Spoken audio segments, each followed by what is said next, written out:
Punjabi audio book YouTube channel ਸੁਣ ਰਹੇ ਸਾਰੇ ਸਰੋਤਿਆਂ ਨੂੰ ਫਤਿਹ ਕਰਦੀ ਹਾਂ ਜੀ। ਵਾਹਿਗੁਰੂ ਜੀ ਕਾ ਖਾਲਸਾ, ਵਾਹਿਗੁਰੂ ਜੀ ਕੀ ਫਤਿਹ। ਕਿਤਾਬ 1984 ਅਣਚਿਤ ਵਿਆ ਕਹਿਰ, ਭਾਗ 6ਵਾਂ, ਪੰਨਾ ਨੰਬਰ 87। ਇੰਦਰਾ ਸ਼ਾਹੀ। ਕਿਸੇ ਵੀ ਹੁਕਮਰਾਨ ਹਸਤੀ ਦੀ ਗੱਲ ਲੈ ਲਓ, ਉਹ ਸਟੇਟ ਦੀਆਂ ਨੀਤੀਆਂ ਨੂੰ ਲਾਗੂ ਕਰਨ ਵਾਲਾ ਨਿਸਲ ਪ੍ਰਤੀਨਿਧ ਨਹੀਂ ਹੁੰਦਾ। ਭਾਵ ਇਹ ਕਿ ਉਹ ਸਟੇਟ ਦੇ ਰਿਸ਼ਤੇ ਵਿੱਚ ਵਜੂਦ ਵਿਹੂਣਾ ਨਹੀਂ ਹੁੰਦਾ। ਉਸ ਦਾ ਇੱਕ ਵਿਸ਼ੇਸ਼ ਆਪਣਾਪਣ ਹੁੰਦਾ ਹੈ ਜੋ ਉਸ ਦੇ ਅਮਲਾਂ ਤੇ ਕਾਰਵਾਈਆਂ ਉੱਤੇ ਆਪਣਾ ਨਿਰੰਤਰ ਪਰਛਾਵਾਂ ਛੱਡਦਾ ਹੈ। ਧੜੱਲੇਦਾਰ ਸ਼ਖਸੀਅਤਾਂ ਉੱਤੇ ਇਹ ਸੱਚ ਖਾਸ ਤੌਰ 'ਤੇ ਢੁਕਦਾ ਹੈ। ਉਹ ਮੂਲ ਰੂਪ ਵਿੱਚ ਸਟੇਟ ਵੱਲੋਂ ਨਿਰਧਾਰਿਤ ਕੀਤੀ ਮਾਰਗ ਸੇਧ ਤੇ ਮਰਿਆਦਾ ਦਾ ਪਾਲਣ ਕਰਦੇ ਹੋਏ ਇੱਕ ਹੱਦ ਤੱਕ ਸਟੇਟ ਦੀਆਂ ਨੀਤੀਆਂ ਅਤੇ ਇਹਨਾਂ ਨੂੰ ਅਮਲੀ ਰੂਪ ਦੇਣ ਦੀ ਕਿਰਿਆ ਉੱਤੇ ਆਪਣੀ ਸ਼ਖਸੀਅਤ ਦੀ ਗੂੜ੍ਹੀ ਛਾਪ ਛੱਡਦੇ ਹਨ। ਇੰਦਰਾ ਗਾਂਧੀ ਵੱਲੋਂ ਨਿਭਾਈ ਗਈ ਰਾਜਸੀ ਭੂਮਿਕਾ ਦਾ ਮੁਲਾਂਕਣ ਇਸ ਦ੍ਰਿਸ਼ਟੀ ਤੋਂ ਹੀ ਕੀਤਾ ਜਾਣਾ ਚਾਹੀਦਾ ਹੈ। ਬੇਸ਼ੱਕ ਜਵਾਹਰ ਲਾਲ ਨਹਿਰੂ ਨੇ ਇੰਦਰਾ ਗਾਂਧੀ ਨੂੰ ਰਾਜਸੀ ਭੂਮਿਕਾ ਨਿਭਾਉਣ ਲਈ ਬਹੁਤ ਅਗੇਤਰਾ ਹੀ ਤਿਆਰ ਕਰਨਾ ਸ਼ੁਰੂ ਕਰ ਦਿੱਤਾ ਸੀ, ਪਰੰਤੂ ਆਪਣੇ ਪਿਤਾ ਦੀ ਮੌਤ ਤੋਂ ਬਾਅਦ ਇੰਦਰਾ ਨੂੰ ਪ੍ਰਧਾਨ ਮੰਤਰੀ ਦੀ ਕੁਰਸੀ ਤੱਕ ਪਹੁੰਚਣ ਤੇ ਫਿਰ ਉੱਥੇ ਟਿਕੇ ਰਹਿਣ ਲਈ ਬਹੁਤ ਹੀ ਕਠਨ ਤੇ ਕਠੋਰ ਜੱਦੋ-ਜਹਿਦ 'ਚੋਂ ਦੀ ਲੰਘਣਾ ਪਿਆ ਸੀ। ਉਸ ਨੂੰ ਕਾਂਗਰਸ ਪਾਰਟੀ ਦੇ ਪੁਰਾਣੇ ਘਾਗ ਆਗੂਆਂ ਦੀ ਸਬੂਤੀ ਟੀਮ ਦੇ ਤਿੱਖੇ ਵਿਰੋਧ ਨੂੰ ਚੀਰ ਕੇ ਆਪਣਾ ਰਸਤਾ ਬਣਾਉਣਾ ਪਿਆ ਸੀ। ਉਮਰ, ਰਾਜਸੀ ਤਜਰਬੇ ਤੇ ਤਾਕਤ ਦੇ ਹਿਸਾਬ ਨਾਲ ਉਹ ਉਸ ਵੇਲੇ ਆਪਣੇ ਵਿਰੋਧੀਆਂ ਦੇ ਮੁਕਾਬਲੇ ਬਹੁਤ ਕਮਜ਼ੋਰ ਤੇ ਅੱਲੜ ਸੀ। ਇਹਨਾਂ ਆਰੰਭਕ ਵਰ੍ਹਿਆਂ ਦੌਰਾਨ ਉਸ ਦੇ ਪ੍ਰਮੁੱਖ ਸਕੱਤਰ ਰਹੇ L.K. ਝਾ, ਜਿਸ ਨੇ ਇੰਦਰਾ ਗਾਂਧੀ ਨੂੰ ਸੱਤਾ ਦੇ ਸਿਖਰ 'ਤੇ ਪਹੁੰਚਣ ਲਈ ਘਮਸਾਨ ਦੀ ਲੜਾਈ ਲੜਦਿਆਂ ਬਹੁਤ ਨੇੜਿਓਂ ਤੱਕਿਆ ਸੀ, ਨੇ ਬਾਅਦ ਵਿੱਚ ਉਸ ਸਮੇਂ ਨੂੰ ਚਿਤਾਰਦਿਆਂ ਲਿਖਿਆ ਹੈ ਕਿ ਇੰਦਰਾ ਗਾਂਧੀ ਨੂੰ ਜਿੰਨੀ ਤਕੜੀ ਚੁਣੌਤੀ ਦਾ ਮੁਕਾਬਲਾ ਕਰਨਾ ਪੈ ਰਿਹਾ ਸੀ, ਉਸ ਅੰਦਰ ਅਜੇ ਇਸ ਦੇ ਮੇਚ ਦਾ ਸਵੈ ਭਰੋਸਾ ਪੈਦਾ ਨਹੀਂ ਸੀ ਹੋਇਆ। ਭਾਵੇਂ ਕਿ ਜ਼ਾਹਰਾ ਤੌਰ 'ਤੇ ਉਸ ਨੇ ਵਿਰੋਧੀਆਂ ਦੇ ਖਿਲਾਫ ਹਮਲਾਵਰ ਤੇਵਰ ਅਖਤਿਆਰ ਕੀਤਾ ਹੋਇਆ ਸੀ, ਪਰੰਤੂ ਉਸ ਦਾ ਇਹ ਅੰਦਾਜ਼ ਸਵੈ ਭਰੋਸੇ 'ਚੋਂ ਨਹੀਂ ਸਗੋਂ ਡਰ ਤੇ ਅਸੁਰੱਖਿਆ 'ਚੋਂ ਨਿਕਲਿਆ ਸੀ।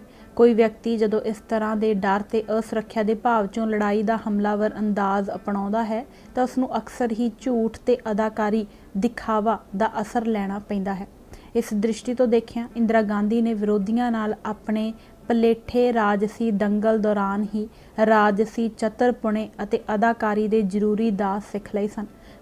ਮੁੱਢ ਕਦੀਮ ਤੋਂ ਹੀ ਰਾਜਸੀ ਲੜਾਈ ਅੰਦਰ ਆਪਣੇ ਆਪ ਨੂੰ ਫਰਿਸ਼ਤਾ ਦਰਸਾਉਣ ਲਈ ਵਿਰੋਧੀ ਨੂੰ ਰਾਖਸ਼ ਬਣਾ ਕੇ ਪੇਸ਼ ਕਰਨਾ ਚਤਰ ਰਾਜਨੀਤੀ ਦਾ ਜ਼ਰੂਰੀ ਗੁਰ ਗਿਣਿਆ ਗਿਆ ਹੈ। ਇਸ ਮੰਤਵ ਲਈ ਅਲੰਕਰਤ ਬਾਣੀ ਦਾ ਇਸਤੇਮਾਲ ਕਰਨ ਦੀ ਮੁਹਾਰਤ ਜ਼ਰੂਰੀ ਹੈ। ਇੰਦਰਾ ਗਾਂਧੀ ਨੂੰ ਆਪਣੀ ਪਲੇਠੀ ਰਾਜਨੀਤਿਕ ਲੜਾਈ ਅੰਦਰ ਹੀ ਚਤਰ ਰਾਜਨੀਤੀ ਦੇ ਇਹਨਾਂ ਗੁਰਾਂ ਦਾ ਚੌਖਾ ਅਭਿਆਸ ਹੋ ਗਿਆ ਸੀ।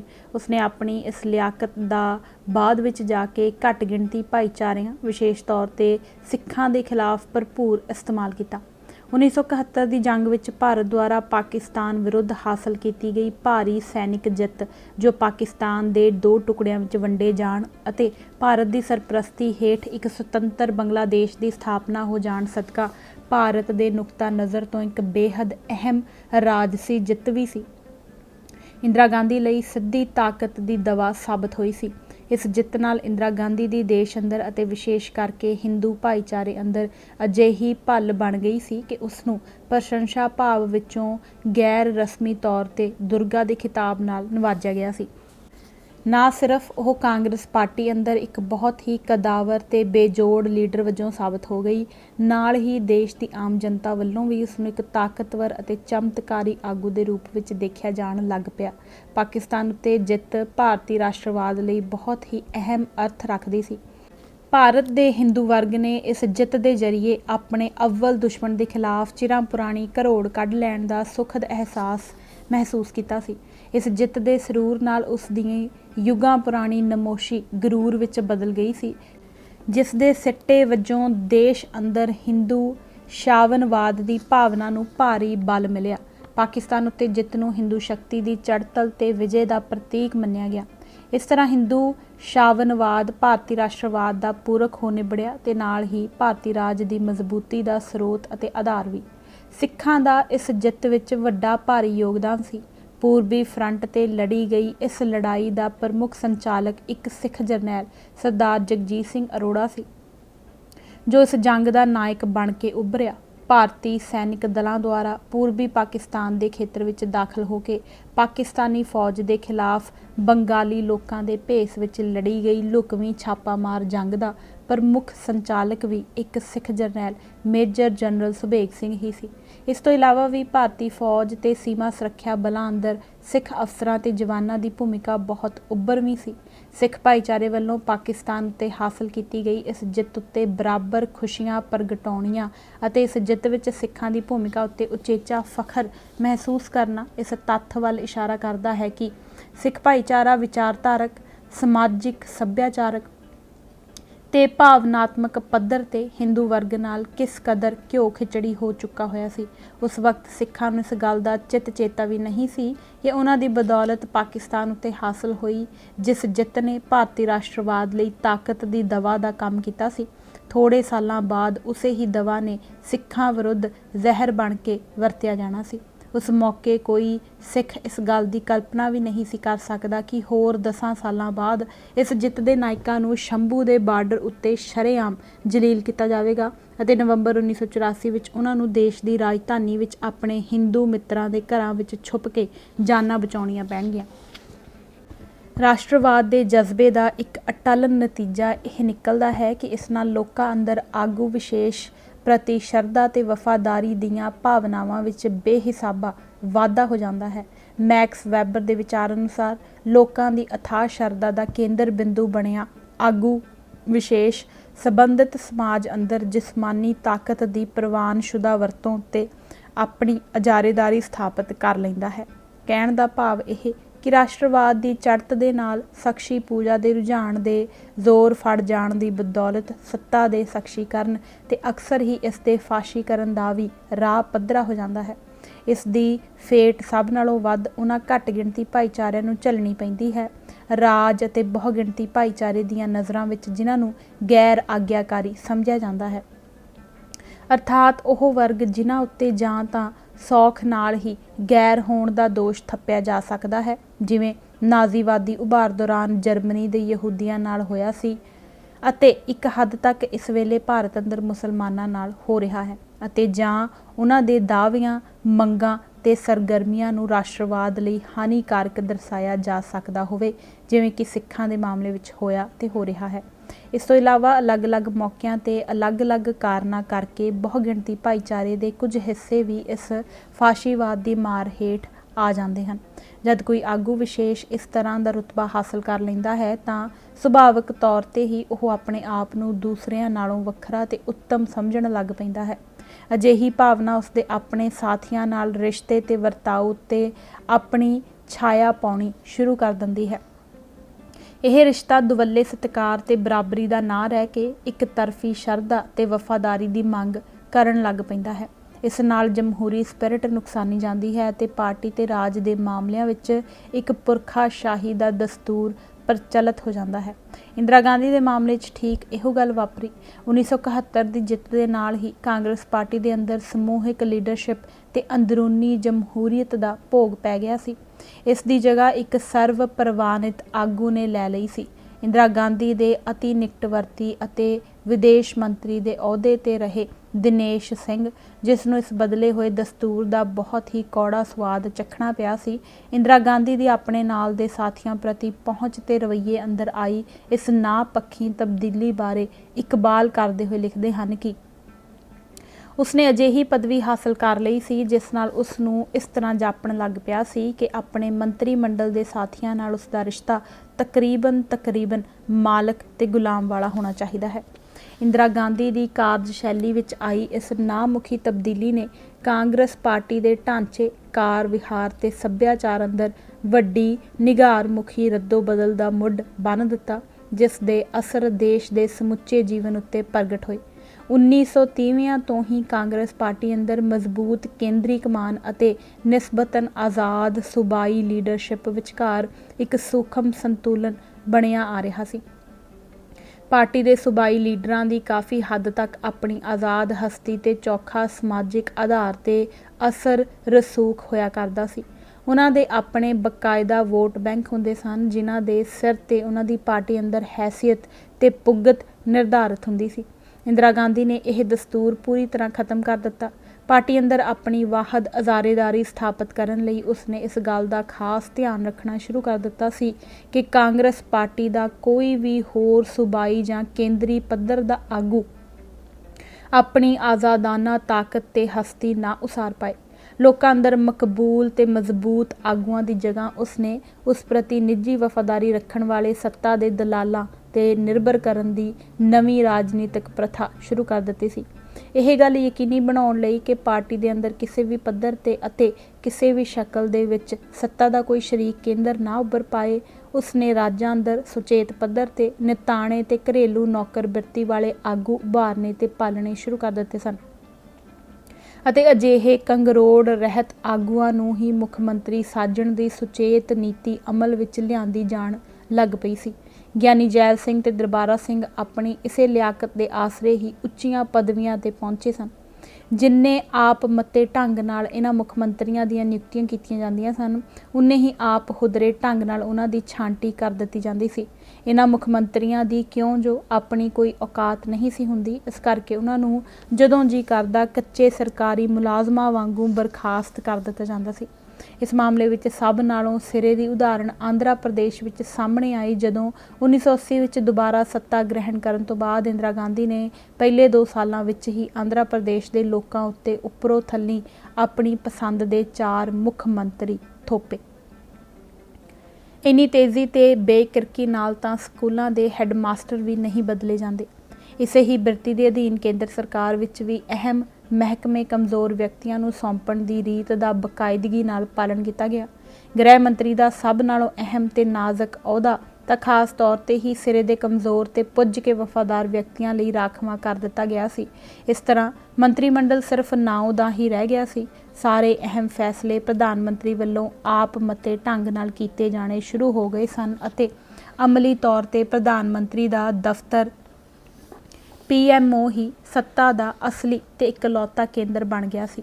ਕਾਂਗਰਸ ਪਾਰਟੀ ਦੀ ਇਹ ਦੁਰਦਸ਼ਾ ਦੇਸ਼ ਨੂੰ ਇੱਕ ਗੰਭੀਰ ਸੰਕਟ ਦੀ ਹਾਲਤ ਵਿੱਚ ਧੱਕਣ ਦਾ ਇੱਕ ਅਹਿਮ ਕਾਰਨ ਬਣ ਗਿਆ ਸੀ, ਕਿਉਂਕਿ ਜਦ ਪਾਰਟੀ ਅੰਦਰ ਜਮਹੂਰੀਅਤ ਤੇ ਜਵਾਬਦੇਹੀ ਦਾ ਝੰਜਟ ਹੀ ਖਤਮ ਹੋ ਗਿਆ ਅਤੇ ਰਾਣੀ ਨੂੰ ਅੱਗਾ ਢਕਣ ਲਈ ਕਹਿਣ ਦੀ ਹਿੰਮਤ ਜੁਟਾਉਣ ਵਾਲਾ ਹੀ ਕੋਈ ਨਾ ਰਿਹਾ, ਤਾਂ ਤਾਕਤ ਦੇ ਨਸ਼ੇ ਤੇ ਘੁਮੰਡ ਵਿੱਚ ਮਦਹੋਸ਼ ਰਾਣੀ ਨੇ ਦੇਸ਼ ਨੂੰ ਦਰਪੇਸ਼ ਵੱਡੇ ਗੁੰਝਲਦਾਰ ਮਸਲਿਆਂ ਨੂੰ ਆਪਣੀ ਹੀ ਮਤ ਮਰਜ਼ੀ ਤੇ ਤਬੀਅਤ ਮੁਤਾਬਕ ਨਜਿੱਠਣਾ ਸ਼ੁਰੂ ਕਰ ਦਿੱਤਾ, ਜਿਸ ਦੇ ਨਤੀਜੇ ਬਹੁਤ ਭਿਆਨਕ ਤੇ ਤਬਾਹਕੁਨ ਹੋ ਨਿਬੜੇ। ਇਸਨੇ ਦੇਸ਼ ਦੇ ਰਾਜਸੀ ਤੰਤਰ ਦਾ ਢਾਂਚਾ ਤੇ ਹੁਲੀਆ ਹੀ ਵਿਗਾੜ ਕੇ ਰੱਖ ਦਿੱਤਾ। ਜੇਕਰ ਭਾਰਤੀ ਸੰਵਿਧਾਨ ਦੇ 1950 ਵਾਲੇ ਮੂਲ ਰੂਪ ਨੂੰ ਲਿਆ ਜਾਵੇ ਤਾਂ ਇਹ ਦੇਸ਼ ਦੇ ਅਲੱਗ-ਅਲੱਗ ਭੂਖੰਡਾਂ ਤੇ ਸਮਾਜੀ ਵਰਗਾਂ ਦੀ ਨੁਮਾਇੰਦਗੀ ਕਰਦੇ ਕੁਲੀਨ ਵਰਗਾਂ ਵਿਚਕਾਰ ਸੱਤਾ ਦੀ ਸਾਂਝ ਤੇ ਹਿੱਸੇਦਾਰੀ ਦਾ ਚੌਖਾ ਆਧਾਰ ਤੇ ਸਾਮਾ ਮੁਹੱਈਆ ਕਰਦਾ ਸੀ। ਭਾਵੇਂ ਕਿ ਭਾਰਤ ਦੇ ਹੁਕਮਰਾਨ ਵਰਗ ਅੰਦਰ ਇਸ ਦੇ ਆਰਥਿਕ ਸਮਾਜੀ ਹਿੱਤਾਂ ਨਾਲ ਟਕਰਾਉਣ ਦੀ ਵਿਚਾਰਧਾਰਾ ਵਾਲੀਆਂ ਤਾਕਤਾਂ ਨੂੰ ਸੱਤਾ ਤੋਂ ਦੂਰ ਰੱਖਣ ਦੀ ਬਿਰਤੀ ਸ਼ੁਰੂ ਤੋਂ ਹੀ ਹਾਵੀ ਰਹੀ ਹੈ। 1959 ਵਿੱਚ ਕੇਰਲਾ ਅੰਦਰ ਭਾਰਤੀ ਕਮਿਊਨਿਸਟ ਪਾਰਟੀ ਦੀ ਅਗਵਾਈ ਹੇਠਲੀ ਸਰਕਾਰ, ਜੋ ਕਿ ਬਕਾਇਦਾ ਸੰਵਿਧਾਨਕ ਤਰੀਕੇ ਨਾਲ ਚੁਣੀ ਗਈ ਸੀ, ਨੂੰ ਕੇਂਦਰ ਸਰਕਾਰ ਦੁਆਰਾ ਆਪ ਹੁਦਰੇ ਢੰਗ ਨਾਲ ਬਰਖਾਸਤ ਕਰਕੇ ਰਾਸ਼ਟਰਪਤੀ ਰਾਜ ਲਾਗੂ ਕਰ ਦੇਣ ਦੀ ਘਟਨਾ ਇਸ ਦੀ ਉਘੜਵੀਂ ਉਦਾਹਰਣ ਮੁਹੱਈਆ ਕਰਦੀ ਹੈ। ਇਹ ਗੱਲ ਵੀ ਮਹਿਜ਼ ਇਤਫਾਕੀਆ ਨਹੀਂ ਕਹੀ ਜਾ ਸਕਦੀ ਕਿ ਉਸ ਵੇਲੇ ਕਾਂਗਰਸ ਪਾਰਟੀ ਦੀ ਪ੍ਰਧਾਨਗੀ ਇੰਦਰਾ ਗਾਂਧੀ ਕੋਲ ਸੀ ਅਤੇ ਇਹ ਗੱਲ ਵੀ ਕੋਈ ਘੱਟ ਅਹਿਮ ਤੇ ਘੱਟ ਰੌਚਕ ਨਹੀਂ ਹੈ ਕਿ ਇਸ ਘਟਨਾ ਨੂੰ ਲੈ ਕੇ ਇੰਦਰਾ ਗਾਂਧੀ ਤੇ ਉਸ ਦੇ ਪ੍ਰਤੀ ਸ਼੍ਰੀ ਫਿਰੋਜ਼ ਗਾਂਧੀ ਦੇ ਵਿਚਕਾਰ ਖਾਣੇ ਦੀ ਮੇਜ਼ ਉੱਤੇ ਤੇ ਜਵਾਹਰ ਲਾਲ ਨਹਿਰੂ ਦੇ ਸਾਹਮਣੇ ਹੀ ਆਪਸ ਵਿੱਚ ਤੂੰ ਮੈਂ ਹੋ ਗਈ ਸੀ ਅਤੇ ਫਿਰੋਜ਼ ਗਾਂਧੀ ਨੇ ਇੰਦਰਾ ਗਾਂਧੀ ਦੀ ਫਿਤਰਤ ਅੰਦਰ ਫਾਸ਼ੀਵਾਦੀ ਪ੍ਰਵਿਰਤੀ ਦੀ ਪਛਾਣ ਕਰਦੇ ਹੋਏ ਉਸ ਨੂੰ ਸ਼ਰੇਆਮ ਮੂੰਹ ਉੱਤੇ ਹੀ ਫਾਸ਼ਿਸਟ ਗਰਦਾਨ ਦਿੱਤਾ ਸੀ। ਪਰੰਤੂ ਫਿਰ ਵੀ ਭਾਰਤ ਦੇ ਕੁਲੀਨ ਵਰਗਾਂ ਵਿੱਚ ਰਲ ਮਿਲ ਕੇ ਰਾਜ ਕਰਨ ਦੀ ਇੱਕ ਮੋਟੀ ਠੁੱਲੀ ਆਮ ਸਹਿਮਤੀ ਸਾਫ਼ ਨਜ਼ਰ ਪੈਂਦੀ ਸੀ। ਭਾਰਤ ਅੰਦਰ ਲੋਕਤੰਤਰ ਤੇ ਫੈਡਰਲਿਜ਼ਮ ਦਾ ਇੱਕ ਓਲਾ ਜਿਹਾ ਬਣਾਈ ਰੱਖਣ ਵਾਲੇ ਇਸ ਦਸਤੂਰ ਦਾ ਅੰਤ ਵੀ ਇੰਦਰਾ ਗਾਂਧੀ ਦੇ ਹੱਥੋਂ ਹੋਣਾ ਹੀ ਨਿਸ਼ਚਿਤ ਹੋਇਆ ਸੀ। ਧੱਕੜ ਬਿਰਤੀ ਵਾਲੇ ਵਿਅਕਤੀਆਂ ਅੰਦਰ ਵਿਰੋਧ ਜਾਂ ਮੁਕਾਬਲੇ ਨੂੰ ਸਹਿਣ ਕਰ ਸਕਣ ਦੀ ਉਦਾਰਤਾ ਨਹੀਂ ਹੁੰਦੀ। ਇੰਦਰਾ ਗਾਂਧੀ ਅੰਦਰ ਇਹ ਕਰੂਚੀ ਇੰਨੀ ਪ੍ਰਬਲ ਹੋ ਗਈ ਸੀ ਕਿ ਦੇਸ਼ ਅੰਦਰ ਕਾਂਗਰਸ ਨੂੰ ਛੱਡ ਕੇ ਕਿਸੇ ਹੋਰ ਰਾਜਸੀ ਦਲ ਦਾ ਸੱਤਾਵਾਨ ਹੋਣਾ ਉਸ ਨੂੰ ਮਿਹਣੇ ਵਰਗੀ ਗੱਲ ਜਾਪਣ ਲੱਗ ਪਈ ਸੀ। ਇਸ ਕੌੜੇ ਅੱਕ ਨੂੰ ਉਹ ਰਾਜਾਂ ਦੇ ਪੱਧਰ ਤੇ ਵੀ ਚੱਬਣ ਲਈ ਰਾਜ਼ੀ ਨਹੀਂ ਸੀ। ਰਾਜਾਂ ਅੰਦਰ ਆਪਣੀ ਨਾਪਸੰਦੀ ਦੀਆਂ ਸਰਕਾਰਾਂ ਤੋਂ ਛੁਟਕਾਰਾ ਪਾਉਣ ਲਈ ਉਸ ਵੱਲੋਂ ਸੰਵਿਧਾਨ ਦੀ ਧਾਰਾ 356 ਦੀ ਕੀਤੀ ਗਈ ਬੇਦਰੇਗ ਵਰਤੋਂ 'ਚੋਂ ਉਸ ਦੀ ਇਹ ਅਸ਼ਲੀਲ ਪ੍ਰਵਿਰਤੀ ਸਾਫ਼ ਜ਼ਾਹਰ ਹੋ ਜਾਂਦੀ ਹੈ।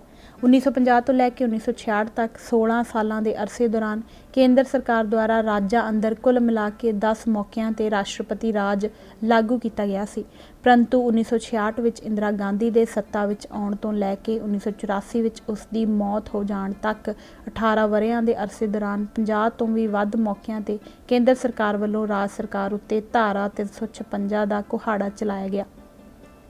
ਇਸ ਮਾਮਲੇ ਵਿੱਚ ਨੋਟ ਕਰਨ ਵਾਲੀ ਅਹਿਮ ਗੱਲ ਇਹ ਹੈ ਕਿ ਇੰਦਰਾ ਗਾਂਧੀ ਦੇ ਰਾਜਸੀ ਦ੍ਰਿਸ਼ ਤੋਂ ਅਲੋਪ ਹੋ ਜਾਣ ਦੇ ਬਾਅਦ ਵੀ ਭਾਰਤੀ ਕੌਮ ਦੀ ਉਸਾਰੀ ਦੇ ਕਾਜ਼ ਨਾਲ ਪ੍ਰਤੀਬੱਧ ਕਿਸੇ ਵੀ ਰਾਜਸੀ ਦਲ ਨੇ ਸੰਵਿਧਾਨ ਦੀ ਫੈਡਰਲ ਆਤਮਾ ਦਾ ਗਲ ਘੁੱਟਣ ਵਾਲੀ ਇਹ ਨਹਿਸ਼ ਧਾਰਾ 356 ਦਾ ਸੰਵਿਧਾਨਕ ਤਰਮੀਮ ਦੇ ਜ਼ਰੀਏ ਗਲ ਘੁੱਟ ਦੇਣ ਦੀ ਹਾਮੀ ਨਹੀਂ ਭਰੀ, ਜਿਸ ਨਾਲ ਇਹ ਧਾਰਨਾ ਹੋਰ ਪੁਸ਼ਟ ਹੋ ਜਾਂਦੀ ਹੈ ਕਿ ਭਾਰਤ ਅੰਦਰ ਇੱਕ ਇਕਹਿਰੀ ਕੌਮ ਦੀ ਉਸਾਰੀ ਦਾ ਸੰਕਲਪ ਆਪਣੇ ਮੂਲ ਸੁਭਾਅ ਪੱਖੋਂ ਹੀ ਫੈਡਰਲਿਜ਼ਮ ਦੇ ਸਿਧਾਂਤ ਦਾ ਦੋਖੀ ਹੈ। ਇਸ ਕਰਕੇ ਭਾਰਤ ਦਾ ਕੋਈ ਵੀ ਰਾਜਸੀ ਦਲ ਜੇਕਰ ਇੱਕੋ ਸਾਂਝੀ ਭਾਰਤੀ ਕੌਮ ਦੇ ਸੰਕਲਪ ਵਿੱਚ ਆਪਣੀ ਸ਼ਰਧਾ ਪ੍ਰਗਟਾਉਂਦਾ ਹੈ ਤਾਂ ਉਸ ਦੁਆਰਾ ਫੈਡਰਲਿਜ਼ਮ ਦੇ ਸਿਧਾਂਤ ਵਿੱਚ ਪ੍ਰਗਟਾਈ ਸ਼ਰਧਾ ਝੂਠੀ ਹੈ ਤੇ ਬੇਮਤਲਬ ਵੀ।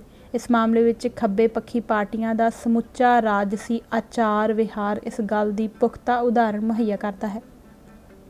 ਹਰ ਰਾਜਸੀ ਦੁਰਾਚਾਰ ਦੇ ਪਿੱਛੇ ਹੁਕਮਰਾਨ ਹਸਤੀ ਦੀਆਂ ਨਿੱਜੀਗਤ ਭਾਵਨਾਵਾਂ ਦੇ ਨਾਲੋਂ ਨਾਲ ਕੋਈ ਭੈੜਾ ਰਾਜਨੀਤਿਕ ਉਦੇਸ਼ ਕੰਮ ਕਰ ਰਿਹਾ ਹੁੰਦਾ ਹੈ, ਜਿਸ ਕਰਕੇ ਸਮੱਸਿਆ ਦਾ ਅਸਲ ਕਾਰਨ ਉਹ ਉਦੇਸ਼ ਹੁੰਦਾ ਹੈ ਜੋ ਕਰਤਾ ਨੂੰ ਅਜਿਹੇ ਦੁਰਾਚਾਰ ਲਈ ਉਤੇਜਿਤ ਜਾਂ ਪ੍ਰੇਰਿਤ ਕਰਦਾ ਹੈ। ਖੋਟੇ ਉਦੇਸ਼। 80ਵਿਆਂ 'ਚ ਇੰਦਰਾ ਗਾਂਧੀ ਸਾਹਮਣੇ ਸਭ ਨਾਲੋਂ ਵੱਡੀ ਰਾਜਸੀ ਚੁਣੌਤੀ ਭਾਰਤ ਦੇ ਕੁਝ ਖੇਤਰਾਂ ਅੰਦਰ ਪ੍ਰਗਟ ਹੋਏ ਖੇਤਰੀ ਉਭਾਰ ਸਨ। ਇਹ ਉਭਾਰ ਇੰਦਰਾ ਗਾਂਧੀ ਦੀ ਅਗਵਾਈ ਹੇਠ ਸਾਕਾਰ ਹੋ ਰਹੇ ਸੱਤਾ ਦੇ ਵਧਵੇਂ ਕੇਂਦਰੀਕਰਨ ਵਿਰੁੱਧ ਜਨਤਕ ਭਾਵਨਾਵਾਂ ਦਾ ਪ੍ਰਗਟਾਵਾ ਕਰਦੇ ਸਨ। ਭਾਵੇਂ ਕਿ ਅਲੱਗ-ਅਲੱਗ ਖਿੱਤਿਆਂ ਅੰਦਰ ਇਹਨਾਂ ਦਾ ਖਾਸਾ ਕਾਫੀ ਅਲੱਗ-ਅਲੱਗ ਸੀ, ਪਰ ਕੇਂਦਰੀਕਰਨ ਦੇ ਰੁਝਾਨ ਨੂੰ ਸਿੱਧੇ ਮੱਥੇ ਚੁਣੌਤੀ ਦੇਣੀ ਇਹਨਾਂ ਦਾ ਸਾਂਝਾ ਉਦੇਸ਼ ਅਥਵਾ ਲੱਛਣ ਸੀ। ਇਸ ਕਰਕੇ ਇੰਦਰਾ ਗਾਂਧੀ ਵੱਲੋਂ ਇਸ ਨੂੰ ਆਪਣੇ ਲਈ ਸਿੱਧੀ ਤੇ ਨਿੱਜੀ ਵੰਗਾਰ ਦੇ ਰੂਪ ਵਿੱਚ ਦੇਖਣਾ ਅਤੇ ਇਹਨਾਂ ਨੂੰ ਪੂਰੀ ਤਾਕਤ ਨਾਲ ਕੁਚਲ ਦੇਣ ਦਾ ਜਾਬਰ ਰੁਖ ਅਪਣਾ ਲੈਣਾ ਕੋਈ ਓਪਰੀ ਗੱਲ ਨਹੀਂ ਸੀ। ਇਸ ਜਬਰ ਨੂੰ ਵਾਜਬ ਠਹਿਰਾਉਣ ਅਤੇ ਇਸ ਦੇ ਪੱਖ ਵਿੱਚ ਆਮ ਲੋਕ ਰਾਏ ਲਾਮਬੰਦ ਕਰਨ ਲਈ ਉਸ ਨੂੰ ਕਿਸੇ ਜਚਣਹਾਰ ਦਲੀਲ ਅਤੇ ਬਹਾਨੇ ਦੀ ਲੋੜ ਸੀ, ਪਰ ਇਹ ਕੰਮ ਬਹੁਤਾ ਔਖਾ ਨਹੀਂ ਸੀ। ਇਸ ਦੇ ਲਈ ਕੋਈ ਬਹੁਤ ਜ਼ਿਆਦਾ ਤਰੱਦਦ ਕਰਨ ਦੀ ਲੋੜ ਨਹੀਂ ਸੀ। ਸਿਰਫ ਇੰਨੀ ਗੱਲ ਕਹਿਣ ਤੇ ਦਿਖਾਉਣ ਦੀ ਜ਼ਰੂਰਤ ਸੀ ਕਿ ਦੇਸ਼ ਦੇ ਕੁਝ ਭਾਗਾਂ ਵਿੱਚ ਸਿਰ ਚੁੱਕ ਰਿਹਾ ਖੇਤਰਵਾਦ ਦਾ ਰੁਝਾਨ ਭਾਰਤ ਅੰਦਰ ਸਰਬਸਾਂਝੀ ਕੌਮੀ ਪਛਾਣ ਵਿਕਸਿਤ ਕਰਨ ਦੇ ਪਵਿੱਤਰ ਕਾਜ ਨੂੰ ਢਾਹ ਲਾਉਣ ਅਤੇ ਦੇਸ਼ ਦੀ ਏਕਤਾ ਤੇ ਅਖੰਡਤਾ ਲਈ ਅਤੀ ਗੰਭੀਰ ਖਤਰੇ ਖੜੇ ਕਰਨ ਦਾ ਸਬੱਬ ਬਣ ਰਿਹਾ ਸੀ।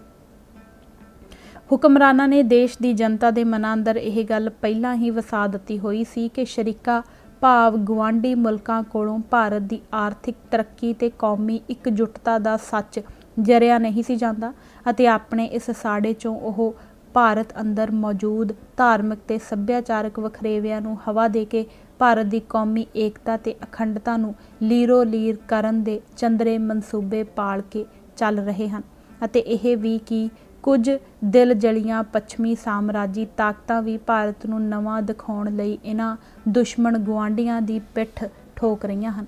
ਇੰਦਰਾ ਗਾਂਧੀ ਤੇ ਉਸ ਦੇ ਖਪਤੀ ਸਲਾਹਕਾਰਾਂ ਨੂੰ ਲੋਕਾਂ ਦੇ ਕੌਮੀ ਜਜ਼ਬਾਤਾਂ ਨੂੰ ਲਾਂਭੂ ਲਾਉਣ ਦਾ ਚੌਖਾ ਵਲ ਆਉਂਦਾ ਸੀ।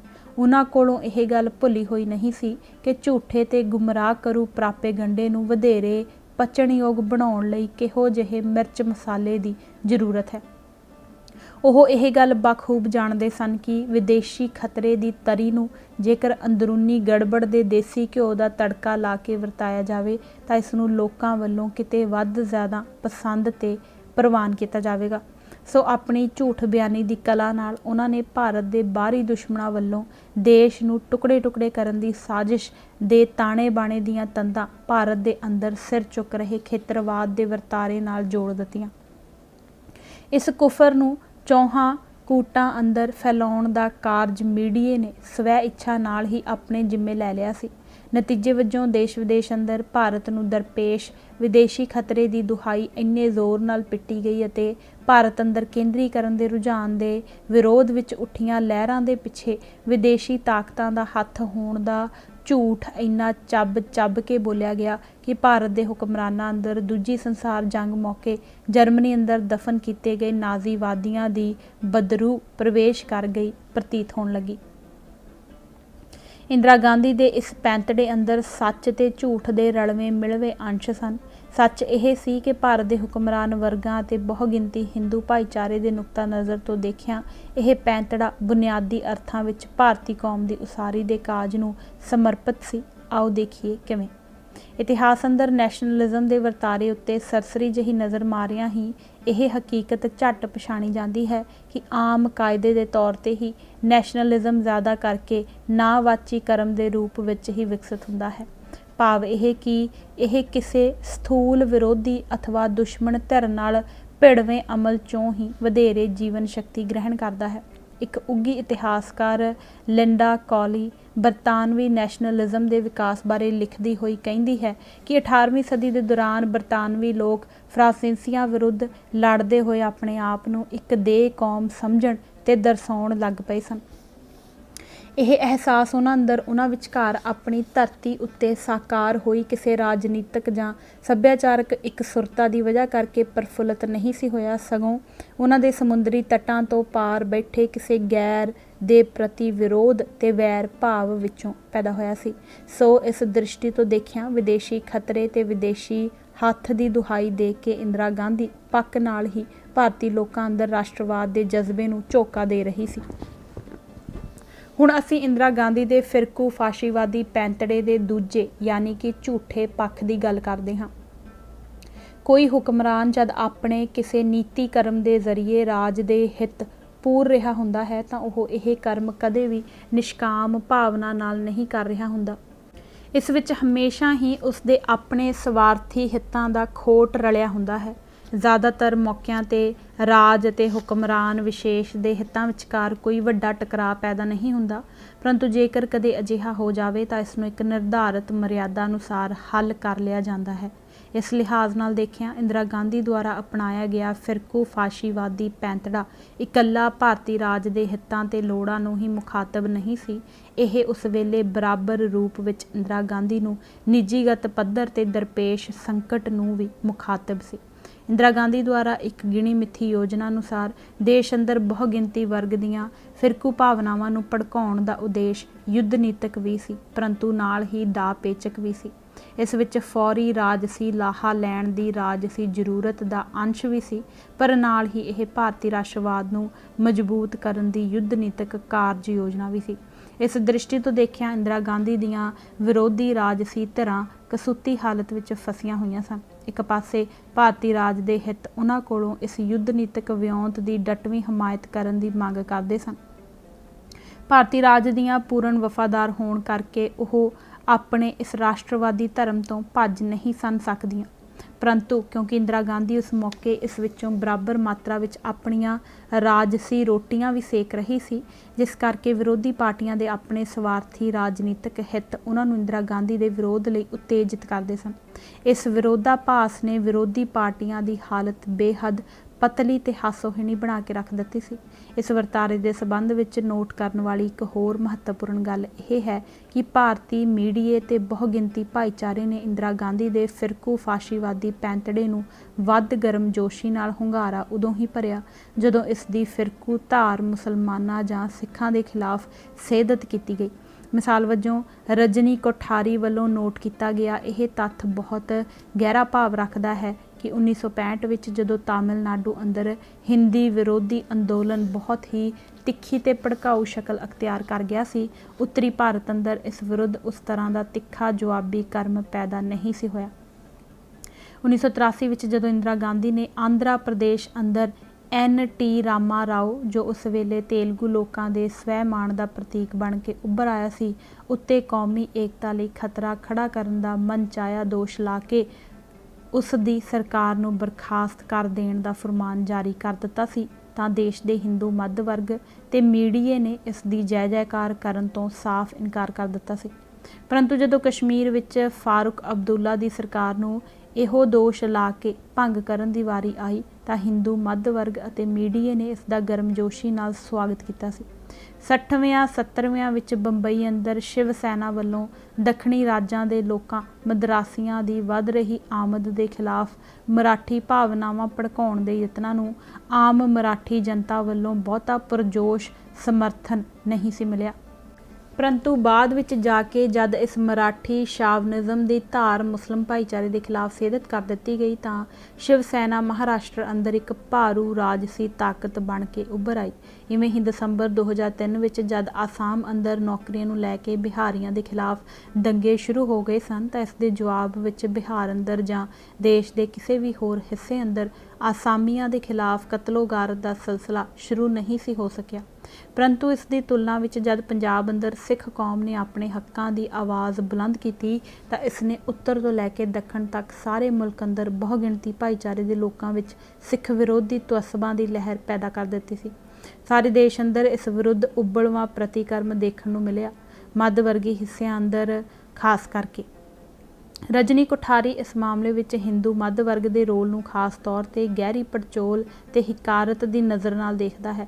उसने अमल विचों देख के यह तत्त कढ़िया है कि फिरकूपुणे दे डंग दा सब नालों तिखा असर भारती हिंदू मध वर्ग के मनां उत्ते हुंदा है अते इत्थों ही यह जहर बाहर नूं फैलना शुरू करदा है। यह जहरीला मादा जद एक वार डूंघियां जड़ां फड़ लैंदा है तो मध वर्ग नूं प्यारियां बाकी सारियां गल्लां ते कदरां कीमतां पिछे रह जांदियां हन। फिर उन्हां नूं ना संविधानक मर्यादा ते नैतिक म्यारां दी करूप उलंघना रड़कदी है, ना हुकूमत द्वारा ढाए जा रहे वैशी जुल्म चुभदे हन अते ना घट गिणती भाईचारिਆਂ ਦੇ लोकां दी उधेड़ी जा रही खल उन्हां अंदर मनुखी हमदर्दी दा भाव पैदा करदी है।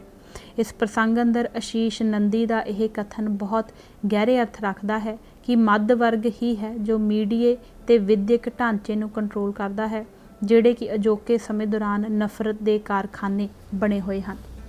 इस संदर्भ विच देखिया 80वें दौरान इंदिरा गांधी के सिख भाईचारे खिलाफ सेधत फिरकू फाशीवादी पैंतड़े की उठान बन्नण विच हिंदू मध्य वर्ग द्वारा निभाई बदकार भूमिका साफ समझ आ जाती है ਅਤੇ ਇੰਦਰਾ ਦੁਆਰਾ ਰਚੇ ਗਏ ਫਿਰਕੂਪੁਣੇ ਦੇ ਇਸ ਮਹਾਯੱਗ ਅੰਦਰ ਹਵਨ ਕੁੰਡ ਭਖਾਉਣ ਦੇ ਲਈ ਮੀਡੀਆ ਵੱਲੋਂ ਖੁੱਲ੍ਹੇ ਹੱਥੀਂ ਬਾਲਣ ਮੁਹੱਈਆ ਕਰਨ ਦੀ ਬਦਨਾਮ ਕਿਰਿਆ ਵੀ ਸਵੈ ਪ੍ਰਤੱਖ ਹੋ ਜਾਂਦੀ ਹੈ। ਹਮਲੇ ਦਾ ਬਾਨਣੂ ਇੰਦਰਾ ਗਾਂਧੀ 1980 ਵਿੱਚ ਜਦ ਦੁਬਾਰਾ ਸੱਤਾ ਵਿੱਚ ਆਈ ਤਾਂ ਉਸ ਦੀ ਮਾਨਸਿਕ ਤੇ ਰੂਹਾਨੀ ਦਸ਼ਾ ਬਹੁਤੀ ਅੱਛੀ ਨਹੀਂ ਸੀ ਰਹੀ। उसकी मौत तो बाद बहुत सारे चिंतकों ने भारत अंदर प्रगट होए फिरकू फाशीवाद के वरतारे नूं समझण लई समाजिक आर्थिक राजनीतिक ते सभ्याचारक पक्षां दे नाल ही इंदिरा गांधी के मनोविश्लेषण विच भी तकड़ी रुचि प्रगटाई है। इस मनोविश्लेषण चों 2-3 गल्लां साफ प्रगट हुंदियां हन।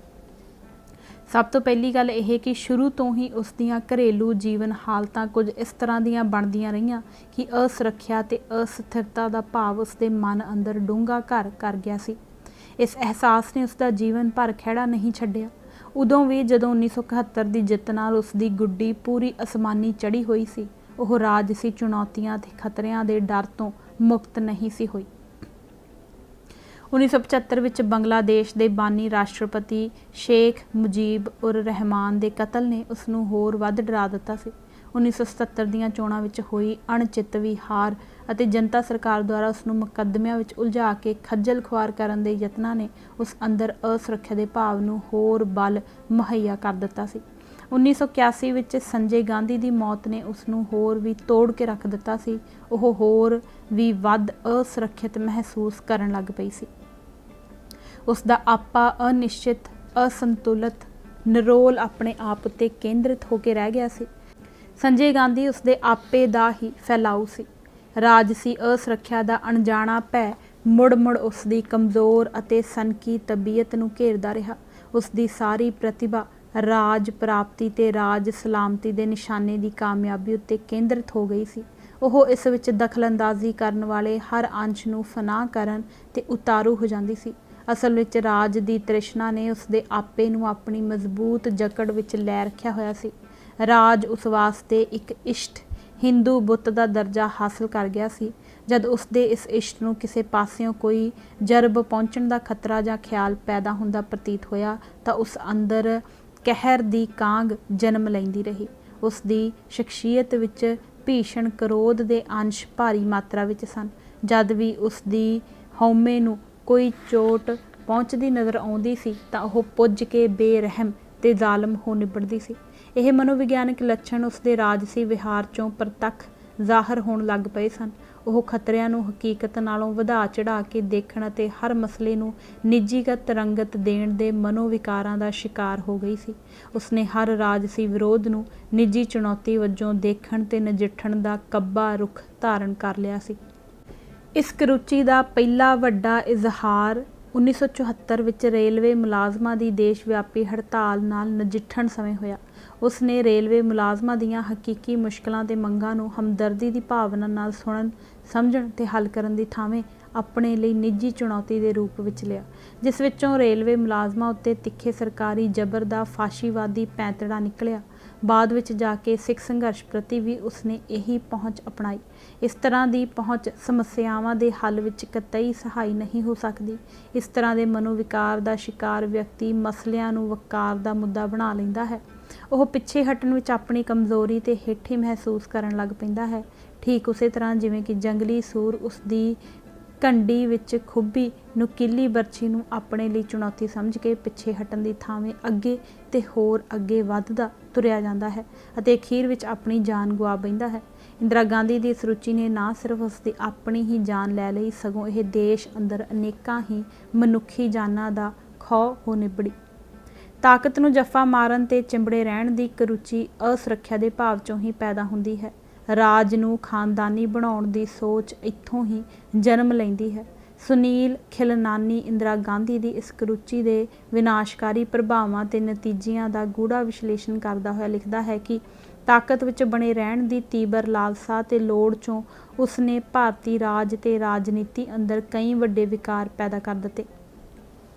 ਉਸਨੇ ਵੱਡੀ ਸ਼ਕਤੀ ਤਾਂ ਜ਼ਰੂਰ ਗ੍ਰਹਿਣ ਕਰ ਲਈ ਸੀ, ਪਰ ਇਹ ਇੱਕ ਜ਼ਾਲਮ ਦੀ ਸ਼ਕਤੀ ਸੀ। ਉਸਨੇ ਸੁਹਿਰਦ ਸਲਾਹਕਾਰਾਂ ਨੂੰ ਲਾਂਭੇ ਕਰਕੇ ਆਪਣੇ ਨਿੱਜੀ ਵਫਾਦਾਰਾਂ ਤੇ ਝੋਲੀ ਚੁੱਕਾਂ ਨੂੰ ਪਾਰਟੀ ਤੇ ਰਾਜ ਅੰਦਰ ਉੱਚੇ ਅਹੁਦਿਆਂ ਉੱਤੇ ਨਾਮਜ਼ਦ ਕਰਨ ਦਾ ਜਗੀਰੂ ਦਸਤੂਰ ਅਪਣਾ ਲਿਆ ਸੀ। ਇਸ ਤਰ੍ਹਾਂ ਦੇ ਅਮਲ ਵਿੱਚੋਂ ਅੱਗੇ ਆਏ ਵਿਅਕਤੀਆਂ ਨੇ ਬਾਅਦ ਵਿੱਚ ਜਾ ਕੇ ਜੂਨ 1984 ਵਿੱਚ ਸ੍ਰੀ ਦਰਬਾਰ ਸਾਹਿਬ ਉੱਤੇ ਫੌਜੀ ਹਮਲੇ ਦੀ ਕਾਰਵਾਈ ਵਿੱਚ ਨਿਰਣਾਇਕ ਭੂਮਿਕਾ ਨਿਭਾਈ ਸੀ। ਇਸ ਸਬੰਧ ਵਿੱਚ ਰਾਜੀਵ ਗਾਂਧੀ, ਅਰੁਣ ਸਿੰਘ, ਅਰੁਣ ਨਹਿਰੂ, KP ਸਿੰਘ ਦਿਓ, ਦਿਗਵਿਜੇ ਸਿੰਘ, PC ਅਲੈਗਜ਼ੈਂਡਰ ਆਦਿ ਨਾਂਅ ਖਾਸ ਤੌਰ 'ਤੇ ਜ਼ਿਕਰਯੋਗ ਹਨ। ਕਾਂਗਰਸ ਪਾਰਟੀ ਵਿੱਚ ਰਾਜਸੀ ਸੋਚ ਤੇ ਸੂਝ-ਬੂਝ ਰੱਖਣ ਵਾਲੇ ਘੁਲਾਟੀਆਂ ਤੇ ਕਾਰਕੁਨਾਂ ਦੀ ਥਾਵੇਂ ਨੀਮ ਮੁਜਰਮਾਨਾ ਕਿਰਦਾਰ ਤੇ ਬਿਰਤੀ ਵਾਲੇ ਨਵੀਂ ਕਿਸਮ ਦੇ ਅਨਸਰਾਂ ਦੀ ਵਿਆਪਕ ਪੱਧਰ ਤੇ ਭਰਤੀ ਹੋ ਜਾਣ ਸਦਕਾ ਕਾਂਗਰਸ ਪਾਰਟੀ ਦਾ ਚਰਿੱਤਰ ਤੇ ਚਿਹਰਾ ਮੋਹਰਾ ਪੂਰੀ ਤਰ੍ਹਾਂ ਬਦਲ ਗਿਆ ਸੀ। ਰਮੇਸ਼ ਥਾਪਰ ਮੁਤਾਬਕ ਲੀਡਰਾਂ ਤੇ ਗੁੰਡਿਆਂ ਵਿਚਕਾਰ ਨਿਖੇੜਾ ਕਰ ਸਕਣਾ ਮੁਸ਼ਕਲ ਹੋ ਗਿਆ ਸੀ। ਇਹਨਾਂ ਅਨਸਰਾਂ ਦਾ ਇੱਕਮਾਤਰ ਸਰੋਕਾਰ ਰਾਜਸੀ ਤਾਕਤ ਹਾਸਲ ਕਰਨਾ ਸੀ, ਨਾ ਕਿ ਇਸ ਦੀ ਜ਼ਿੰਮੇਵਾਰੀ ਨਾਲ ਵਰਤੋਂ ਕਰਨਾ। ਇਹਨਾਂ ਅੱਧ-ਪੜ੍ਹ ਕਿਸਮ ਦੇ ਲੋਕਾਂ ਦਾ ਇੱਕੋ ਇੱਕ ਨਿਸ਼ਾਨਾ ਦੌਲਤ ਇਕੱਠੀ ਕਰਨਾ ਅਤੇ ਇਸ ਦੌਲਤ ਨੂੰ ਆਪਣੀ ਰਾਜਨੀਤਿਕ ਸ਼ਕਤੀ ਮਜ਼ਬੂਤ ਕਰਨ ਲਈ ਵਰਤਣਾ ਸੀ। ਇਹ ਨਵੀਂ ਨਸਲ ਦੇ ਲੀਡਰ ਹੀ ਸਨ ਜਿਨ੍ਹਾਂ ਨੇ ਨਵੰਬਰ 1984 ਵਿੱਚ ਦਿੱਲੀ ਦੇ ਹੋਰਨਾਂ ਸ਼ਹਿਰਾਂ ਅੰਦਰ ਸਿੱਖਾਂ ਦਾ ਕਤਲੇਆਮ ਕਰਨ ਦੇ ਨਾਜ਼ੀਵਾਦੀ ਅਮਲ ਨੂੰ ਜਥੇਬੰਦਕ ਅਗਵਾਈ ਮੁਹੱਈਆ ਕੀਤੀ ਸੀ। ਵਿਅਕਤੀਗਤ ਜੀਵਨ ਅੰਦਰ ਵੀ ਅਤੇ ਰਾਜਸੀ ਜੀਵਨ ਅੰਦਰ ਤਾਂ ਖਾਸ ਕਰਕੇ ਹੀ ਅਸੁਰੱਖਿਆ ਦਾ ਭਾਵ ਵਿਅਕਤੀ ਦਾ ਸਭ ਤੋਂ ਖਤਰਨਾਕ ਅੰਦਰੂਨੀ ਦੁਸ਼ਮਣ ਹੋ ਨਿਬੜਦਾ ਹੈ। ਇਸ ਮਰਜ਼ ਦੇ ਸ਼ਿਕਾਰ ਵਿਅਕਤੀ ਦੇ ਮਨ ਅੰਦਰ ਕਈ ਤਰ੍ਹਾਂ ਦੇ ਭੈ, ਤੌਖਲੇ, ਸ਼ੱਕ ਤੇ ਹੌਲ ਜਨਮ ਲੈਂਦੇ ਹਨ। ਉਸ ਨੂੰ ਚਾਰੇ ਪਾਸੇ ਖਤਰੇ ਤੇ ਦੁਸ਼ਮਣ ਦਿਖਾਈ ਦੇਣ ਲੱਗ ਪੈਂਦੇ ਹਨ। ਇਹਨਾਂ ਖਿਆਲੀ ਖਤਰਿਆਂ ਤੇ ਦੁਸ਼ਮਣਾਂ ਕੋਲੋਂ ਆਪਣੀ ਰੱਖਿਆ ਕਰਨ ਲਈ ਉਹ ਵਧੇਰੇ ਹਮਲਾਵਰ ਰੁਖ ਧਾਰਨ ਕਰ ਲੈਂਦਾ ਹੈ, ਜੋ ਕਿ ਅਸਲ ਵਿੱਚ ਅੰਦਰਲੇ ਡਰ ਦਾ ਹੀ ਪਰਤੋਅ ਹੁੰਦਾ ਹੈ। ਅਜਿਹੀ ਮਨੋਵਸਥਾ ਵਿਅਕਤੀ ਨੂੰ ਇੱਕ ਤੋਂ ਬਾਅਦ ਦੂਜਾ ਉਪੱਦਰ ਕਰਨ ਲਈ ਉਤੇਜਿਤ ਕਰਦੀ ਹੈ। ਉਸ ਅੰਦਰ ਕੋਈ ਅਜਿਹਾ ਵੱਡਾ ਕਾਰਨਾਮਾ ਕਰ ਦਿਖਾਉਣ ਦੀ ਹੁੱਲ ਉੱਠਦੀ ਹੈ ਜਿਸ ਨਾਲ ਉਹ ਆਪਣੇ ਆਪ ਨੂੰ ਦੂਜਿਆਂ ਸਾਹਮਣੇ ਵਧੇਰੇ ਮਜ਼ਬੂਤ ਤੇ ਸਥਿਰ ਸਾਬਤ ਕਰ ਦਿਖਾਵੇ। ਪਰ ਕਿਉਂਕਿ ਕਿਸੇ ਮਾਮੂਲੀ ਜਾਂ ਆਮ ਜਿਹੇ ਜਾਪਦੇ खतरे ते दुश्मन के खिलाफ तकड़ी कार्रवाई की कोई वाजबीयत नहीं बनती। इस करके तकड़ी कार्रवाई की वाजबीयत दर्शाउण लई खतरे ते दुश्मन दोनों बारे वधवा प्रभाव बनाउणा अति जरूरी राजसी लोड़ बन जाती है। इस लोड़ विचों व्यापक पद्धर ते अते सुचेत रूप विच झूठ बयानियां करन अथवा खंभां दीआं डारां बनाउण अते कई वेरां बिना खंभा तो ही डारा बना देण दी अमोड़ रुचि विकसित हो जाती है। इस तरह व्यक्ति अमोड़ रूप विच नैतिक ते रूहानी पतन का शिकार हो जाता है। संसार इतिहास चों अजिहियां अनेकां उदाहरणां मिलदियां हन ਜਦੋਂ ਹੁਕਮਰਾਨਾਂ ਵੱਲੋਂ ਆਪਣੇ ਦੇਸ਼ ਨੂੰ ਅਤੇ ਨਾਲ ਹੀ ਹੋਰਨਾਂ ਨੂੰ ਵੀ ਵੱਡੀ ਆਫਤ ਵਿੱਚ ਪਾ ਦੇਣ ਦੇ ਫੈਸਲੇ ਵਿੱਚ ਇਸ ਮਨੋਵਿਗਿਆਨਕ ਫੈਕਟਰ ਨੇ ਅਹਿਮ ਭੂਮਿਕਾ ਨਿਭਾਈ। ਇੰਦਰਾ ਗਾਂਧੀ ਦੀ ਉਪਰੋਕਤ ਮਨੋਦਸ਼ਾ ਦੇਸ਼ ਦੇ ਬਹੁਗਿਣਤੀ ਹਿੰਦੂ ਭਾਈਚਾਰੇ ਦੇ ਮਨੋਵੇਗ ਨਾਲੋਂ ਬਹੁਤ ਹੀ ਜ਼ਿਆਦਾ ਹਟਵੀ ਜਾਂ ਅਣਮੇਲਵੀ ਨਹੀਂ ਸੀ। ਕਾਫੀ ਹੱਦ ਤੱਕ ਦੇਸ਼ ਦੇ ਬਹੁਗਿਣਤੀ ਭਾਈਚਾਰੇ ਦੀ ਵੀ ਸਮੂਹਕ ਪੱਧਰ ਤੇ ਇਹੋ ਮਨੋਦਸ਼ਾ ਬਣ ਗਈ ਹੋਈ ਸੀ। ਪੱਲੇ ਪਈਆਂ ਮਾਯੂਸੀਆਂ, असफलतावां ते निराशतावां ने हिंदू वर्ग अंदर किसी अधिक खतरे का खौफ पैदा कर दिता सी। हाकमां दी ते प्रजा दी खतरे बारे धारना जदों सांझी हो जाती है तो उसके पैंतड़ियां ते प्रतिकर्म विच एक सुरता आ जाती है। अपनी विशेष मनोविग्यानक लोड़ चों इंदिरा गांधी ने तकड़ी कार्रवाई करन लई सिखां नूं चोट निशाना बनाउण दी चोण कीती। उसदी इस चोण दे कुछ खास कारण सन। ਇਹ ਗੱਲ ਤਾਂ ਸਵੈ ਪ੍ਰਤੱਖ ਹੈ ਕਿ ਇਹ ਚੋਣ ਘੱਟ ਗਿਣਤੀ ਵਰਗਾਂ ਚੋਂ ਹੀ ਹੋ ਸਕਦੀ ਸੀ ਅਤੇ ਅਗਾਂਹ ਘੱਟ ਗਿਣਤੀ ਵਰਗਾਂ ਚੋਂ ਵੀ ਇਹ ਚੋਣ ਸਿੱਖਾਂ ਤੇ ਮੁਸਲਮਾਨਾਂ ਚੋਂ ਹੀ ਹੋ ਸਕਦੀ ਸੀ, ਕਿਉਂਕਿ ਈਸਾਈਆਂ ਦੇ ਖਿਲਾਫ ਇੱਕ ਤਾਂ ਕੋਈ ਵੱਡਾ ਬਹਾਨਾ ਨਹੀਂ ਸੀ। ਈਸਾਈਆਂ ਦਾ ਸਬੰਧ ਪਾਕਿਸਤਾਨ ਨਾਲ ਨਹੀਂ ਸੀ ਦਰਸਾਇਆ ਜਾ ਸਕਦਾ, ਜਿਸ ਵਜ੍ਹਾ ਕਰਕੇ ਦੇਸ਼ ਅੰਦਰ ਉਹਨਾਂ ਵਿਰੁੱਧ ਨਫ਼ਰਤ ਦਾ ਤਕੜਾ ਮਾਹੌਲ ਪੈਦਾ ਨਹੀਂ ਸੀ ਹੋ ਸਕਦਾ। ਦੂਜਾ, ਈਸਾਈ ਭਾਈਚਾਰੇ ਦੀ ਦੁਨੀਆ ਪੱਧਰ ਤੇ ਤਾਕਤ ਅਤੇ ਵਕਾਰ ਨੂੰ ਦੇਖਦਿਆਂ ਹੋਇਆਂ ਇਸ ਨਾਲ ਵੱਡੀਆਂ ਕੌਮਾਂਤਰੀ ਉਲਝਣਾਂ ਖੜੀਆਂ ਹੋਣ ਦਾ ਵੀ ਡਰ ਸੀ। ਮੁਸਲਮਾਨਾਂ ਦੇ ਖਿਲਾਫ ਕਾਰਵਾਈ ਕਰਨ ਦਾ ਤਕੜਾ ਬਹਾਨਾ ਤਾਂ ਸੀ, ਸਭ ਨਾਲੋਂ ਵੱਧ ਕੇ ਕਸ਼ਮੀਰੀ ਜੱਦੋ-ਜਹਿਦ ਦੇ ਰੂਪ ਵਿੱਚ, ਪਰ ਮੁਸਲਮਾਨਾਂ ਦੇ ਖਿਲਾਫ ਵਿਆਪਕ ਪੈਮਾਨੇ ਤੇ ਸਿੱਧੀ ਕਾਰਵਾਈ ਕਰਨ ਨਾਲ ਵੀ ਕੌਮਾਂਤਰੀ ਉਲਝਣਾਂ ਖੜੀਆਂ ਹੋਣ ਦਾ ਡਰ ਮੌਜੂਦ ਸੀ। ਸਿਰਫ ਪਾਕਿਸਤਾਨ ਕਰਕੇ ਹੀ ਨਹੀਂ, ਦੁਨੀਆ ਅੰਦਰ ਮੁਸਲਿਮ ਭਾਈਚਾਰੇ ਦੀ ਵੱਡੀ ਸੰਖਿਆ ਤੇ ਤਾਕਤਵਰ ਅਸਰ ਰਸੂਖ ਦੀ ਵਜ੍ਹਾ ਕਰਕੇ ਵੀ। ਭਾਵੇਂ ਕਿ ਇਸ ਗੱਲ ਵਿੱਚ ਉੱਕਾ ਹੀ ਕੋਈ ਸ਼ੱਕ ਨਹੀਂ ਕਿ ਹਿੰਦੂ ਭਾਈਚਾਰੇ ਨੂੰ ਮੁਸਲਮਾਨਾਂ ਦੇ ਖਿਲਾਫ ਵੀ ਵੱਡੀ ਪੱਧਰ ਤੇ ਉਤੇਜਿਤ ਤੇ ਲਾਮਬੰਦ ਕਰਨ ਦੀਆਂ ਤਕੜੀਆਂ ਸੰਭਾਵਨਾਵਾਂ ਮੌਜੂਦ ਸਨ, ਪਰ ਫਿਰ ਵੀ ਹਿੰਦੂ ਭਾਈਚਾਰੇ ਦੀਆਂ ਕੁਲੀਨ ਪਰਤਾਂ ਅੰਦਰ ਇੱਕ ਅਜਿਹਾ ਉਦਾਰ ਖਿਆਲੀ ਤਬਕਾ ਮੌਜੂਦ ਹੈ ਜੋ ਭਾਰਤੀ ਮੁਸਲਿਮ ਭਾਈਚਾਰੇ ਦੇ ਖਿਲਾਫ ਵੱਧ ਨੰਗੀ ਤੇ ਫਿਰਕੂ ਧੱਕੇਸ਼ਾਹੀ ਕੀਤੇ ਜਾਣ ਦੀ ਜ਼ੋਰਦਾਰ ਵਿਰੋਧਤਾ ਕਰਦਾ ਹੈ। ਦੇਸ਼ ਅੰਦਰ ਜਦੋਂ ਵੀ ਕਿਧਰੇ ਮੁਸਲਮਾਨਾਂ ਦੇ ਖਿਲਾਫ ਫਿਰਕੂ ਦੰਗੇ ਹੋਏ ਹਨ, ਇਸ ਵਰਗ ਨੇ ਹਮੇਸ਼ਾ ਇਸ ਵਿਰੁੱਧ ਖੁੱਲ੍ਹ ਕੇ ਪੋਜੀਸ਼ਨ ਲਈ ਹੈ। ਪਰ ਇੰਦਰਾ ਗਾਂਧੀ ਨੂੰ ਇਸ ਰਾਹ ਪੈਣ ਤੋਂ ਵਰਜਣ ਵਾਲਾ ਪ੍ਰਮੁੱਖ ਫੈਕਟਰ ਮਗਰਲਾ ਨਹੀਂ, ਪਹਿਲਾ ਸੀ। ਸਿੱਖਾਂ ਉੱਤੇ ਹਮਲਾ ਕਰਨ ਦਾ ਬਹੁਤ ਹੀ ਕਾਰਗਰ ਬਹਾਨਾ ਵੀ ਮੌਜੂਦ ਸੀ। ਸਿੱਖਾਂ ਦੇ ਧਾਰਮਿਕ ਸਿਆਸੀ ਪੈਂਤੜੇ ਨੂੰ ਵੱਖਵਾਦੀ ਦਰਸਾਉਣਾ ਅਤੇ ਸੰਤ ਜਰਨੈਲ ਸਿੰਘ ਭਿੰਡਰਾਂਵਾਲੇ ਦੀ ਅਗਵਾਈ ਹੇਠ ਲੜੇ ਜਾ ਰਹੇ ਸੰਘਰਸ਼ ਉੱਤੇ ਅੱਤਵਾਦ ਦਾ ਲੇਬਲ ਲਾਉਣਾ ਤੇ ਇਸ ਦਾ ਸਬੰਧ ਪਾਕਿਸਤਾਨ ਨਾਲ ਜੋੜਨਾ ਕਤਈ ਔਖਾ ਨਹੀਂ ਸੀ। ਸਿੱਖ ਸੰਘਰਸ਼ ਦਾ ਪਾਕਿਸਤਾਨ ਨਾਲ ਸਬੰਧ ਦਰਸਾ ਕੇ ਦੇਸ਼ ਅੰਦਰ ਪਾਕਿਸਤਾਨ ਦੇ ਵਿਰੁੱਧ ਨਫ਼ਰਤ ਦਾ ਵਿਆਪਕ ਮਾਹੌਲ ਪੈਦਾ ਕੀਤਾ ਜਾ ਸਕਦਾ ਸੀ, ਜਿਸ ਨਾਲ ਭਾਰਤੀ ਮੁਸਲਮਾਨਾਂ ਨੂੰ ਸਿੱਧੇ ਰੂਪ ਵਿੱਚ ਹਮਲੇ ਦਾ ਨਿਸ਼ਾਨਾ ਬਣਾਉਣ ਦੀ ਜ਼ਹਿਮਤ ਤੋਂ ਬਚਦੇ ਹੋਏ ਵੀ ਹਿੰਦੂ ਵਰਗ ਦੀਆਂ ਮੁਸਲਿਮ ਵਿਰੋਧੀ ਭਾਵਨਾਵਾਂ ਅਸਰਦਾਰ ਢੰਗ ਨਾਲ ਭੜਕਾਈਆਂ ਤੇ ਭੁਗਤਾਈਆਂ ਜਾ ਸਕਦੀਆਂ ਸਨ।